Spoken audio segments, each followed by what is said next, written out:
Hello friends, எல்லாருக்கும் வணக்கம்.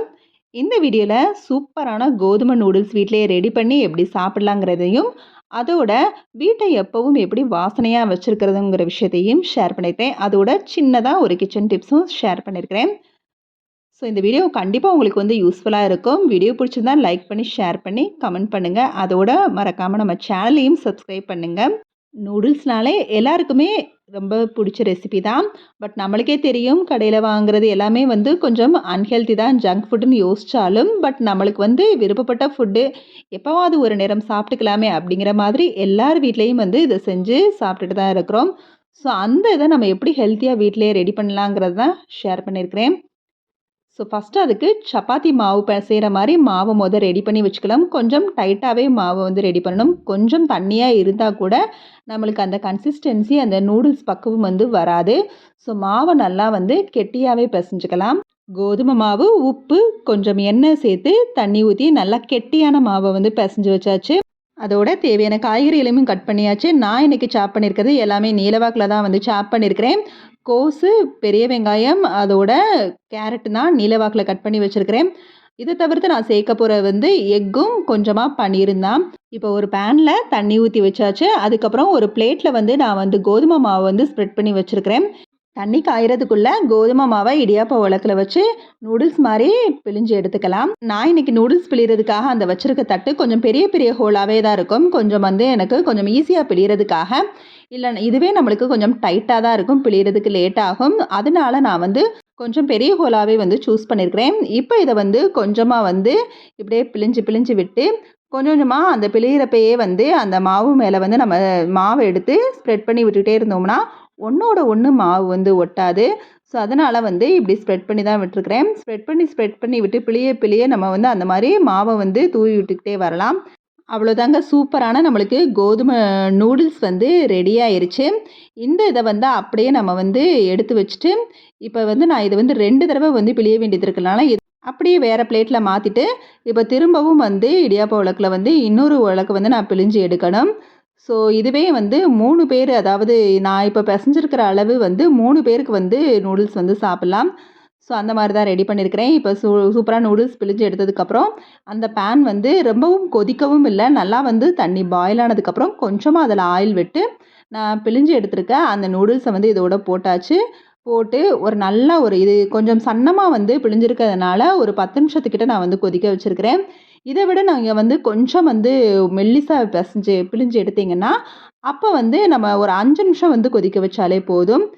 இப்போ நான் அது ரெடி ஆகிறதுக்குள்ளே இந்த பக்கம் நூடுல்ஸ் தேவையான காய்கறிகளை வேக வச்சு எடுக்கணும்.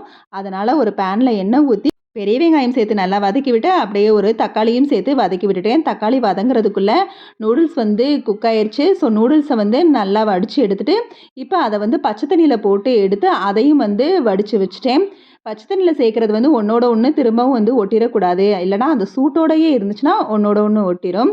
ஸோ இது பச்சை தண்ணியிலையும் போட்டு எடுத்துட்டேன். உடனே பச்சை தண்ணியில் போட்டு எடுத்த உடனே மாற்றி வச்சிடணும்.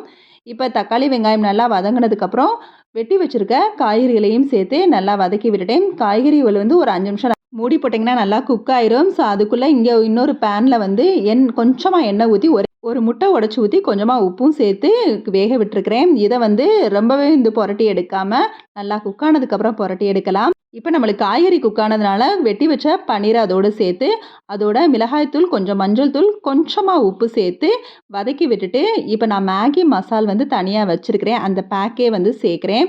அதாவது சிக்கன் மேகி பேக்கெட்டும் இருக்குது எங்கிட்ட, தனியான நம்ம நார்மலாக மேகி நூடுல்ஸ் செய்வோம்ல அந்த பேக்கும் இருந்துச்சு. ரெண்டையுமே போட்டு நல்லா வதக்கி விட்டுட்டு இப்போ குக் பண்ணி வச்சுருந்தேன் அந்த நூடுல்ஸையும் இதோடு சேர்த்து கொட்டி அது மேலே மீதி இருக்க மேகி மசாலையும் சேர்த்து நல்லா பரட்டி விட்டாச்சு. நான் இந்த இதுக்கு ஓவராலாக நான் யூஸ் பண்ண மேகி மசால் பாக்கெட்டு நார்மலான ஒரு மேகி மசாலாவும் ஒரு சிக்கன் மேகி மசாலா பாக்கெட்டு தான் போட்டிருக்கிறேன். இதோட நம்ம வறுத்தெடுத்த முட்டையும் சேர்த்து நல்லா இப்போ கலந்து விட்டுட்டு அப்புறம் கடைசியாக ஒரு 1/2 ஸ்பூன் அளவு பெப்பரை தூவி நல்லா கலந்து விட்டு இறக்கிட்டோம்னா சூப்பரான கோதுமை நூடுல்ஸ் ரெடி. இது தவிர்த்து நம்ம மேகி மசாலா இல்லாமல் நம்மளாவே மிளகாய்த்தூள், கரம் மசாலா தூள் சேர்த்து கூட நம்ம இதை ரெடி பண்ணலாம். அடுத்ததாக ஒரு சின்ன டிப்ஸ் என்னென்னா, நம்ம கிச்சனில் மட்டும் இல்லை வீட்லேயுமே சில விஷயங்கள் தேவைப்படுங்கிற மாதிரி ஏதாவது எடுத்து வச்சுருப்போம். இந்த மாதிரி பிளாஸ்டிக் கவர் இருக்கலாம், இல்லை வேறு ஏதாவது பொருள் இருக்கலாம். அப்படி இல்லைனா கிச்சனில் நிறைய பிளாஸ்டிக் டப்பாவெல்லாம் வந்து இப்போ யூஸ் பண்ணுவோம். ஸோ இது வந்து தேவைப்படுங்கிறதுக்காக அடுத்தடுத்து வச்சுருப்போம். ஆனால் அது வந்து கூடிக்கிட்டே தான் போகுமே தவிர அடுத்து வந்து அதை யூஸ் பண்ண மாட்டோம். இந்த மாதிரி தேவைப்படும்னு எடுத்து வச்ச பொருள் ரொம்ப நாளாக அதை வந்து எதுவுமே யூஸ் பண்ணலைன்னா கண்டிப்பா அது வந்து இனிமே நம்மளுக்கு தேவைப்படாதுங்கிற மாரி அத எடுத்து போட்டுருங்க. எந்த ஒரு பொருளுமே எடுத்து வைங்க, நம்மளுக்கு தேவைப்படுதான்னு பார்க்கறதுக்காக எடுத்து வைப்போம். சந்தேகப்பட்டு எடுத்து வைப்போம். இருந்தாலும் அத 1 மாசம் பாருங்க, 2 மாசம் பாருங்க. அதுக்கப்புறமும் நம்ம அத யூஸ் பண்ணலன்னா, இனிமே அத வந்து நம்ம யூஸ் பண்ண மாட்டோங்கிற கணக்குல அத வந்து வேஸ்ட் பண்ணிருங்க. இதுவே ஒரு பெரிய டீக்ளட்டரிங் தான். அடுத்ததா வீட்ல வந்து நம்ம கண்டிப்பா இன்டோர் பிளான்ட்ஸ்லாம் வச்சிருப்போம். வைக்கலனா கூட கண்டிப்பா இந்த மாரி சின்ன சின்ன இன்டோர் பிளான்ட்ஸ் நம்மளால முடிஞ்ச அளவுக்கு எத்தனை பிளான்ட்ஸ நம்மளால கேர் பண்ண முடியுமோ, அத்தனை பிளான்ட்ஸ் வந்து வாங்கி வச்சுருங்க. இது வந்து ப்ளசன்ட் ஃபீல குடுக்கும். ஸோ பிளான்ட் வாங்கி வைக்கிறது மட்டும் இல்லாம, அதுக்கு இந்த மாதிரி நம்ம நர்சரியிலேயே கேட்டோம்னாலே கொஞ்சமா வந்து உரம் பாக்கெட் வந்து குடுப்பாங்க. ஸோ அந்த உரத்த போட்டு மெயின்டெயின் பண்ணாலே போதும். இத தவிர்த்து நான் எதுவுமே போடுறதில்ல. அதுவே வந்து 15 டேஸ்க்கு ஒன்ஸ் தான் நான் வந்து இந்த உரம் போடுவேன். இன்டோர் பிளான்ட் கேரிங்கே நம்மளுக்கு ரொம்பவே ப்ளசன்ட்டான ஒரு ஃபீலிங்ஸையும், ரொம்ப ஃப்ரெஷ்ஷான ஒரு ஃபீலிங்ஸையும் குடுக்கும். அடுத்ததா நம்மளோட மைண்ட் வந்து எப்பவும் ஒரே மாரி இருக்காது. கண்டிப்பா ஒவ்வொரு நேரம் ஒவ்வொரு விஷயத்த வந்து யோசிக்கும். அந்த மாதிரி வீட்லயுமே எப்ப பார்த்தாலும் ஒரே லுக்ல இருந்தா, கண்டிப்பா நம்மளுக்கு வந்து ஒரு புது ஃபீலிங்ஸ் வந்து கிடைக்காது. இந்த மாதிரி புது ஃபீலிங்ஸ் கிடைக்கணும்னா, ஒரு விஷயத்த வந்து ஒரே மாதிரி எப்ப பார்த்தாலும் வச்சிருக்காம, இப்போ வந்து நான் இந்த பெட் ஸ்ப்ரெட்டவே கிட்டத்தட்ட ஒரு 2 மந்த்ஸா வந்து யூஸ் பண்ணிட்டுருக்கிறேன். ஏன்னா, அடுத்து வந்து எடுக்கலங்கிறதுக்காக, கொஞ்சம் கொஞ்சமா நான் வீட்டுக்குன்னு பொருள் எடுக்க வந்து சேவிங்ஸ் வந்து தனியா வந்து சேர்த்து வைப்பேன். ஸோ, அந்த மாதிரி விஷயங்கள்ல வந்து நான் வீட்டுக்கு தேவையான பொருள வந்து எடுப்பேன். வீட்டுக்கு தேவையான பொருள், அதாவது கிச்சன் எல்லாத்துக்கும் சேர்த்து தான். அந்த மாரி சேர்த்து வச்சத எடுத்தது தான் இந்த பெட் ஸ்ப்ரெட். ஒரே லுக்ல இருந்தா நம்மளுக்கு உண்மையிலேயே கடுப்பாயிரும். வேற மாரி ஒரு ஃபீலிங்ஸ் வந்து குடுக்காது. ஏதாவது ஒரு சின்னதா நம்ம ரூம சேஞ்ச் பண்ணிட்டோம், லிவிங் ரூம சேஞ்ச் பண்ணியிருக்கோம், கிச்சன சேஞ்ச் பண்ணியிருக்கோம் அப்படின்னாலே, நம்மளுக்கு இன்னும் வந்து வேற வொர்க் பண்ணணுங்கிற மாரி ஆசையும் இருக்கும். அதனால வந்து புதுசா தான் ஏதாவது வாங்கி வந்து நம்ம ஹோம் டெக்கரேட் பண்ணணும், இல்ல கொஞ்சம் லுக்க வந்து மாத்தணுங்கிறது இல்லாம, ஒரே பொருள வந்து இப்போ ஒரு பொருள வந்து அந்த இடத்துல பார்த்தீங்க அப்படின்னா, அந்த பொருள வந்து வேற மாரி வந்து செட்டப் பண்ணி வைங்க. இப்படி வீட்ல அங்க இருக்கிறதே கொஞ்சம் அங்கங்க வந்து சேஞ்ச் பண்ணி வச்சாலே நம்மளுக்கு வந்து வீட்ல வந்து ஒரு புது லுக் இருக்கிற மாரி தான் இருக்கும். அடுத்ததா, வீடு எப்பவும் வாசனையோட இருக்கிறதுக்கு, வாரத்துக்கு 2 தடவை இந்த மாதிரி தூபம் வந்து காட்டலாம். தூபம் வந்து காட்டுறப்ப, வெறுமனையா தூபம் வந்து போடாம, கடைசியா இதில வந்து வெண்கடுக வந்து சேர்க்கலாம். அதே மாதிரி காலையிலயும், சாயந்திரமும் வந்து என்ன பண்ணலாம் அப்டின்னா, இந்த மாதிரி சாம்பிராணி அந்த வில்லன்னு சொல்லுவோம்ல, அத வந்து பொருத்தி வைக்கலாம். இந்த சாம்பிராணி வில்ல ஏத்துறப்ப, இந்த மாதிரி கப் சாம்பிராணில கூட செவ்வாய் வெள்ளியில வெண்கடுக வந்து சேர்க்கலாம். இந்த வெண்கடுகு சேர்க்கிறது வந்து கண் திருஷ்டிக்காக. அதே மாதிரி காலையிலயும் சாயந்தரமும் இந்த தூபம் ஏத்துறது வந்து கொஞ்சம் வீடும் வாசனையா இருக்கும். அதே மாதிரி இப்ப அதிகமா வந்து கொசு தொல்லை வேற. ஸோ அந்த மாரி சமயத்துல இந்த புகை வந்து இருக்கிறப்ப, கண்டிப்பா வந்து கொசுவுல இருந்தும் கொஞ்சம் தப்பிக்கலாம். அதே மாதிரி இன்டோர் பிளான்ட்ஸ் கேர் பண்றப்பயும் உங்களுக்கு வந்து வீட்ல அங்கங்க ஹேங் பண்ற மாதிரி இடம் இருந்துச்சுன்னா, அங்க வந்து ஹேங் பண்ணி வைங்க. ஆனா, வீக்லி ஒன்ஸ் ஆர் ட்வைஸ் வந்து அத வெயில்ல வச்சு எடுத்துருங்க. அடுத்ததா இந்த விஷயம் இப்படி ஒரு லிக்விட் மாரி ரெடி பண்ணுறது ஒன்றும் இல்லை. ஒரு ஸ்ப்ரே பாட்டிலில் கம்ஃபர்ட்டை ஊற்றி வச்சுருக்கிறேன். அப்புறம் தண்ணியை வந்து ஃபுல்லாக நிறச்சி வச்சுருக்கிறேன்.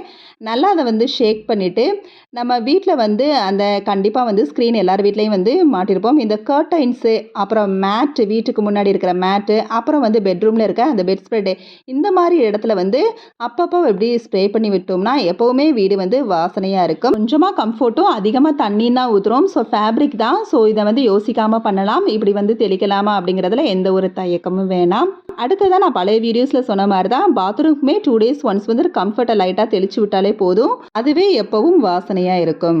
அடுத்ததா இந்த பச்சை கற்பூரம் நம்மளுக்கு வீட்டில் இன்னொரு பாசிட்டிவ் எனர்ஜியை கொடுக்கும். இது மாப் போடுறப்ப இதை நொறுக்கி போடலாம். அது மட்டும் இல்லாமல் கண்ட்ரிஸ்டி நீங்கிறதுக்கு செவ்வாய் வெள்ளி நைட்டு வந்து வீட்டு வாசல்ல இதை வந்து பொருத்தி வைக்கலாம். வீடு வாசனையாக இருக்கிறதுக்கு இதை தவிர்த்து இன்னும் நிறைய விஷயங்களும் பண்ணலாம். இந்த வீடியோவில் என்னால் முடிஞ்ச சில விஷயங்களை ஷேர் பண்ணியிருக்கிறேன். Okay, bye. தேங்க்ஸ் ஃபார் வாட்சிங்.